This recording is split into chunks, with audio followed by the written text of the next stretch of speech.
அண்டை விட்டு நெய்ய பொண்டாட்டி கைய அப்படின்னு ஒரு பழமொழி உண்டு. பக்கத்து விட்டு நெய் ஆனா ஏமான் சம்சாரத்து மூலமாக போட்டாதான் அது இனிக்கும் சுவைக்கும் என்று சொல்லுகிற ஒரு பழமொழி உண்டு. அப்படி நாங்கள் வைத்த திட்டத்திற்கு நீங்கள் பேர் வைப்பது என்பது அப்படித்தான் பொருத்தம் என்று நான் கருதுகின்றேன். தம்பட்டம் அடிக்கிறார்னு சொல்லிட்டே இருந்தாரு. அந்த வார்த்தை தேவையற்ற வார்த்தை. இன்னும் அறிவாலயத்தில் பெரியார் சிலை நிறுவப்படவில்லை. எங்களுடைய கட்சி அலுவலகத்தில் பெரியார் சிலையும் அம்பேத்கர் சிலையும் இருக்கிறது. பேசுங்க. தம்பட்டம் என்பது அன்பார்லிமெண்ட், நம்ம சுய புராணம் என்று சில நேரத்தில் சொல்லுவோம், தம்பட்டம் என்று சொல்லுவோம், விளம்பரப்படுத்திக் கொள்ளும். இப்படித்தான் அதுக்கு பொருள் உண்டே, வேறொன்றுமல்ல. பேசுங்க. வேறொன்றுமல்ல. சரி, எனக்கு கிடைத்த தகவலை நான் சொன்னேன். ஒரு பெருமைப்படுத்துவதற்காக வடார்காடு மாவட்டம் ஒரு பெரிய மாவட்டம்.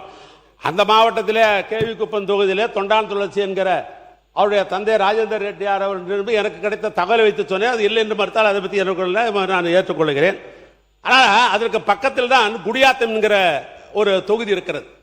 அந்த குடியாத்தம் தொகுதியில் தான் பெருந்தலைவரை அங்கே நிறுத்தி வைக்க வேண்டும் என்று முடிவு செய்கிறார்கள். ஏன்னா எம்எல்ஏ ஆனதான் எம்பி முதலமைச்சராக இருக்க முடியும் 6 மாசத்துல. அப்படிப்பட்ட நிலையில குடியாத்தத்தில் அவர் நிற்க வேண்டும் என்று முடிவு செய்த பொழுது அண்ணாவுடைய பெருந்தன்மை பாருங்கள், திராவிட முன்னேற்ற நிறுவன தலைவருடைய பெருந்தன்மை பாருங்கள். அண்ணா சொல்லுகிறார், பெருந்தலைவர் காமராஜர், பச்சை தமிழன் பெருந்தலைவர் காமராஜர் தேர்தலில் நிற்கிறார், அவரை எதிர்த்து திராவிட முன்னேற்ற கழகம் நிற்காது என்று சொல்லிவிட்டதோடு மட்டுமல்ல, ஒரு கட்டளை தீட்டுகிறார்.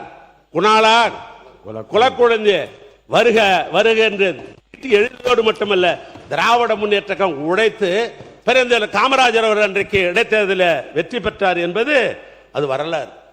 அதோடு மட்டுமல்ல, 1960 திராவிட முன்னேற்ற கழகம் ஆட்சிக்கு வருகிறது.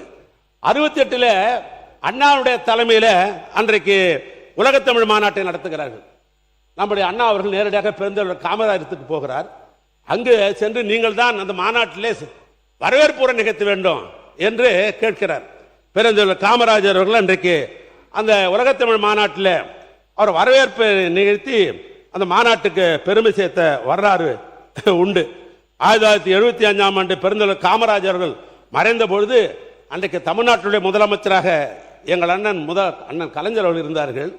அவர் கேள்விப்பட்ட உடனே திருமல் நாயக்கர் தெருவுக்கு சென்று அவரே கிட்டிருந்து இரவு அன்றைக்கு மழை, அந்த மழையை கூட பாராமல் அவரே நேரடியாக சென்று அன்றைக்கு தமிழ்நாடு காங்கிரஸ் தலைவர் அந்த ராஜாராம் நாயுடு அழைத்துக் கொண்டு இடத்தை தேர்வு செய்து பெருந்தலைவர் காமராஜருடைய அந்த மறைவை அரசு மரியாதையுடன் பெருந்தலைவர் காமராஜருக்கு அரசு மரியாதையுடன் வைத்ததோடு மட்டுமல்ல, அவருக்கு சிலை அமைத்து மணிமண்டபம் கட்டிய தலைவரும் எங்களுடைய தலைவர் அண்ணன் கலைஞர் என்று சொன்னால் மிகையாகாது.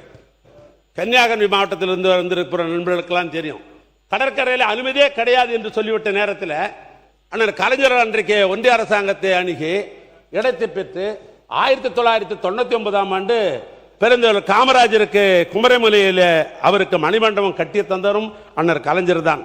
பெருந்தலைவர் காமராஜருடைய பிறந்த நாளை கல்வி வளர்ச்சி நாள் என்று தனி சட்டத்தை உருவாக்கி அன்றைய பள்ளிக்கூடத்தில் பேச்சு போட்டி, கட்டுரை போட்டி அவைகள்லாம் வைக்க வேண்டும் என்று பெருமை சேர்த்தவர் கலைஞர் அவர்களான். ஆக அவர் மீது எங்களுக்கு இவ்வளவு பற்றுண்டு, பாசம் உண்டு, மரியாதை உண்டு, அதில் ஒன்று மாற்றம் அல்ல. நான் இந்த அரசை கேட்க விரும்புவது, இந்தியாவிலே பல்வேறு மாநிலங்கள் பின்பற்ற வேண்டும் என்ற ஒரு திட்டம். இன்னும் சொல்ல போனால் லண்டன் கனடா பகுதியிலே அதை நாங்கள் தொடர்ந்து நிறைவேற்ற போகிறோம் என்று சொன்ன திட்டம். அந்த திட்டத்தினுடைய பெயர் முதலமைச்சர் காலை உணவு திட்டம். நான் கேட்க விரும்புவது, அந்த காலை உணவு திட்டத்தை மாற்றி காமராஜர் பெருந்தலைவர் பேரில் வைக்க வேண்டிய அவசியம் என்ன? நான் கேட்க விரும்புவதெல்லாம், இருங்க நான் பேசி முடிச்ச உடனே பேசலாம். மாண்புமிகு உயர்கல்வித்துறை அமைச்சர் உட்காருங்க, நீங்க அமைச்சர் ஆகியிருக்கீங்க, முதலமைச்சரிடத்தில் சொல்லி ஒரு புதிய திட்டத்தை உருவாக்கி காமராஜர் பெயரை வையுங்கள், நாங்கள் வரவேற்றே பேசுவோம். நான் கேட்க விரும்புவது, அது வேற என்ன பேர், இன்னும் அதில் ரகசியம் சொல்லட்டுமா? அந்த திட்டத்தை வருகிற பொழுது ஒரு டிஸ்கஷன் வருகிறது. நான் கூட சொன்னேன், இந்த பிள்ளைகளுக்கு ஒரு காலத்தில் காமராஜர் திட்டம் என்று பெயர் இருக்கிறது, மதிய உணவு திட்டத்திற்கு மக்கள் தலைவர் எம்ஜிஆர் பெயர் இருக்கிறது என்று சொல்லிவிட்டு அன்றைக்கு இருந்த சீஃப் செக்ரட்டரியோடு அந்த அமைச்சரில் இருந்த நான் சொன்னேன், ஏன் இந்த திட்டத்திற்கு மு க ஸ்டாலின் காலை உணவு திட்டம் என்று வைக்கலாமே என்று நான் கேட்ட பொழுது முதலமைச்சர் சொன்னார், அப்படிலாம் இல்லை, யார் பேரும் வைக்க வேண்டிய அவசியம் இல்லை. முதலமைச்சர் என்பது பொதுவான பெயர், பொதுவான சொற்றொடர், அது யாரையும் குறிப்பிடுது அல்ல. எனவே முதலமைச்சர் என்று சொன்னால் யார் வந்தாலும் அதை மாற்றம் செய்ய மாட்டார்கள். யார் வந்தாலும் முதலமைச்சர் தானே, அந்த நிலையிலே அதை மாற்ற வேண்டாம் என்று சொல்லிதான் பேர் வச்சார். ஆனால் என்னவோ தெரியவில்லை, நீங்கள் அந்த முதலமைச்சர் அவை முன்னவர் மாண்புமிகு பேரவைத் தலைவர் அவர்களே, மாண்பு உறுப்பினர்கள் இங்கே பேச வேண்டிய மானிய கோரிக்கையை விட்டுவிட்டு பள்ளி கல்வித்துறைக்கு போய் என்னங்க சொல்லிடுறேன், பள்ளி கல்வித்துறை போய் காலை உணவுக்கு பேசி கொண்டிருக்கிறார் என்று சொன்னால் நேரம் போதாது. மானிய கோரிக்கை சம்பந்தம் இல்லாமலாம் நான் பேச மாட்டேன். காமராஜர் பேரில் நாங்கள் நூலகமே கட்டி கொண்டிருக்கிற அந்த அளவுக்கு அவர் மீது மரியாதை உண்டு. காமராஜர் பெயரை ஒரு புதிய திட்டத்திற்கு வைத்திருந்தால் நாங்களும் பாராட்டியிருப்போம். எங்க ஊர்ல ஒரு பழமொழி உண்டு, அண்டவுட்டு நெய்ய பொண்டாட்டி கைய அப்படின்னு ஒரு பழமொழி உண்டு. பக்கத்து விட்டு நெய் ஆனா ஏமான் சம்சாரத்து மூலமா போட்டாதான் அது இனிக்கும் சுவைக்கும் என்று சொல்லுகிற ஒரு பழமொழி உண்டு. அப்படி நாங்கள் வைத்த திட்டத்திற்கு நீங்கள் பேர் வைப்பது என்பது அப்படித்தான் பொருத்தம் என்று நான் கருதுகின்றேன். எனவே திட்டம் வந்ததை பற்றியவர்களுக்கு எனக்கு தவறல்ல. உறுப்பினர் அமெரிக்க அதிபராக இருந்த ஜான் கென்னடி சொன்னார், என் நாடு பொருளாதார வளர்ச்சி பெற்று இருப்பதற்கு எதுவென்றால் நெடுஞ்சாலையின் பங்கு அதிகம் என்று சொன்னான் ஜான் கென்னடி. சாலைகள் தான் மக்களுடைய வாழ்க்கை தரத்தையும் நாட்டின் பொருளாதாரத்தையும் உயர்த்த ஆதாரமாக திகழ்கிறது.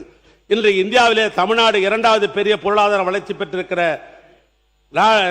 பெற்றிருக்க என்று சொன்னால் அது நெடுஞ்சாலைத்துறையுடைய பங்கு என்பது அதிகம். எங்கள் தலைவர் முதலமைச்சர் பொறுப்பில் இருந்த பொழுதுதான் திராவிட மாடல் ஆட்சியில் நெடுஞ்சாலைத்துறைக்கு முக்கியத்துவம் தந்து 67,211 கிலோமீட்டர் நீளம் சாலை பராமரிக்கப்பட்டது. 36 ரயில்வே மேம்பாலங்கள் கட்டி முடிக்கப்பட்டன. 35 ரயில்வே மேம்பாலங்கள் கட்டப்பட்டு கொண்டிருக்கிறது. விபத்தை குறைப்பதற்காக 2638 இடங்களும் பிளாக் ஸ்பாட் 415 இடங்களும் கண்டறியப்பட்டு மேம்படுத்தப்பட்டன.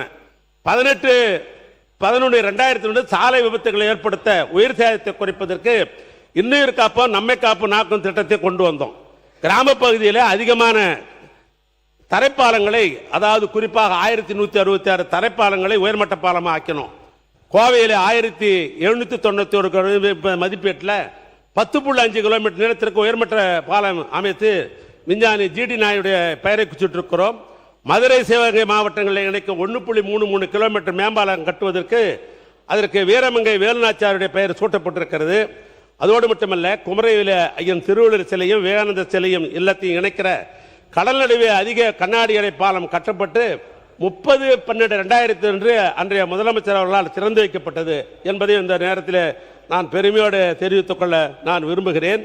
அதே நேரத்தில் நம்முடைய நிர்வாக சீர்திருத்தம் என்ற பெயரில் ஒன்றிய அரசுக்கு இணையாக மாநில நெடுஞ்சாலை ஆணையம் ஒன்று 7/3/2002 ஆளுநர் ஒப்புதலுடன் சட்டப்படி இதே மாவட்டத்தில் சட்டத்தை நிறைவேற்றி துவக்கப்பட்டது. சென்னை, கோவை, மதுரை, திருச்சி ஆகிய 4 புதிய மண்டலம் உருவாக்கப்பட்டது. தரமான சாலைகளை அமைப்ப 10 தரக்கட்டுப்பாடு கோட்ட பொறியாளர் குழு அமைக்கப்பட்டது.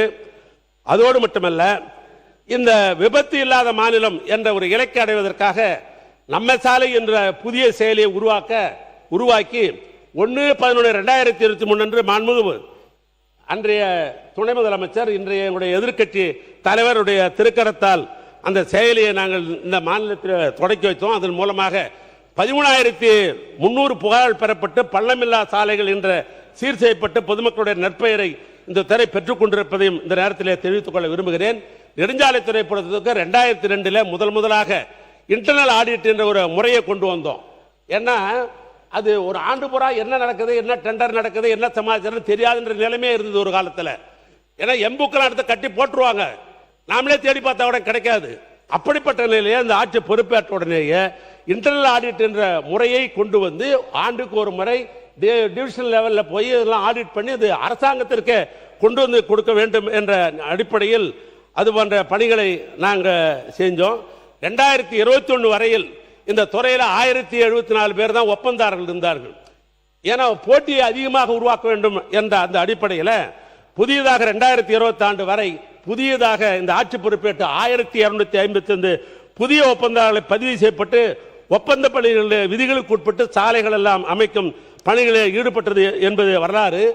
பாலங்கள் ஆய்வு செய்வதற்காக, அது உறுதித்தன்மையை கண்டறிவதற்காக பாலங்கள் சிறப்பு ஆய்வு அலகு என்று ஒன்று தொடங்கப்பட்டது.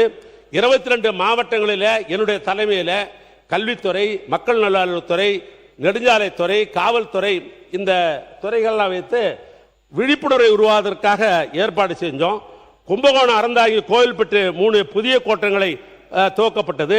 அதோடு மட்டுமல்ல, இன்றைக்கு அண்ணா சாலை என்று சொல்லப்படுகிற தேனாம்பேட்டை முதல் சைதாப்பேட்டை வரை 3.2 கிலோமீட்டர் தூரத்திற்கு 621 கோடி மதிப்பீட்டில் 4 வழி உயர்மட்ட பாலம் கட்டப்படுகிறது. இது உலகத்திலேயே மெட்ரோ ரயில் இருக்கிறது பார், இந்த மெட்ரோ சுரங்கப்பாதைக்கு கீழே போகிற போது மேலே பாலம் போகிறது உலகத்தில் வேற எங்கேயுமே இல்லை. இந்த டிசைனை யாருன்னு கேட்டீங்கன்னா இந்த தமிழ்நாடுடைய நெடுஞ்சாலைத்துறையுடைய பொறியாளர்கள். ஏன்னா நம்ம பொறியாளர் எப்படி திறமையானது நாட்டுக்கு தெரியணும். நம்முடைய தமிழ்நாடு நெடுஞ்சாலைத்துறையை சேர்ந்த பொறியாளர்கள் நம்முடைய சென்னையில் இருக்கிற ஐஐடி சென்னை, அதோடு மட்டுமல்ல அதற்கு இன்னொன்று. மாண்புமிகு உறுப்பினர், நீங்கள் அமைச்சராக இருந்தபோது மானிய கோரிக்கைகளுக்கு என்ன பதில் சொல்லணும், அப்படி அதே நினைவோடு நீங்கள் செய்த சாதனைகள் எல்லாம் அரசினுடைய அமைச்சரை போல விளக்கி கொண்டிருக்கின்றீர்கள். இப்போது இருக்கிற மானிய கோரிக்கையின் மீது உங்கள் கருத்துக்களை நீங்கள் விரைவாக சொல்லும்படி நான் கேட்டுக்கொள்கிறேன். சொல்லி அதை முடிச்சிடுறேன். நம்ம பெருமை நம்ம பேசி ஆகணுமே. நம்ம இன்ஜினியர்களை பற்றி தானே சொல்கிறேன். நம்ம இன்ஜினியர் தான் அங்கே, அந்த இன்ஜினியர் தான் இங்கே. சென்னை ஐஐடி, நிப்பான் கோய் என்கிற 3 நிறுவனம் ஒன்றாக இணைந்து தான் அந்த டிசைனை செஞ்சாங்க.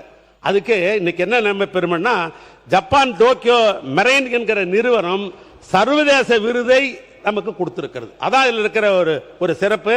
அந்த அளவுக்கு அது சிறப்பாக செய்திருக்கிறோம். பொதுவாக மாண்புமிகு பேரவைத் தலைவர் அவர்களே,